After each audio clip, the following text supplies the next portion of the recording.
Mən Nağıyev Vüqar Baratoğlu, Füzuli rayon sakini, məcburi köçkün. Mənim oğlum Nağzadə Nihat Vüqar oğlu 25-6 ay 2025-ci ildə Füzuli rayon Kərimbəyli kənd ərazisindən keçən Mil kanalında faciəvi surətdə boğularaq batıb. Bundan ötürü bizə Fövqəladə Hallar Nazirliyinə müraciət eləmişik dəfələrlə.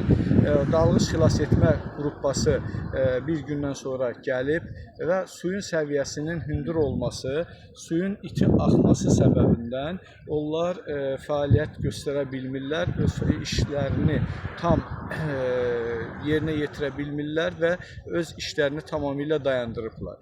Biz də xahiş edirik, bütün qurumlara, imkanımız çatdığı qurumlara müraciət eləmişik suyun səviyyəsi endirilməsi haqqında ki, xahiş edirik, suyun səviyyəsi endirilsin. Bunun haqqında suyun səviyyəsinin endirilməsi üçün, yəni bugünə qədər heç bir tədbir görülməyib, suyun səviyyəsi əksinə müəyyən səviyyədə artırılıb. Xahiş edirik, bizə kömək eləyin. Dövlət qurumları, cənab prezident, cənab Mehriban Əliyeva, sizdən xahiş edirik, Ombudsmanımız, sizdən xahiş edirik ki, bu bir övladdır, bizim bir balamızdır, onun tapılması üçün bizə kömək eləyəsiniz.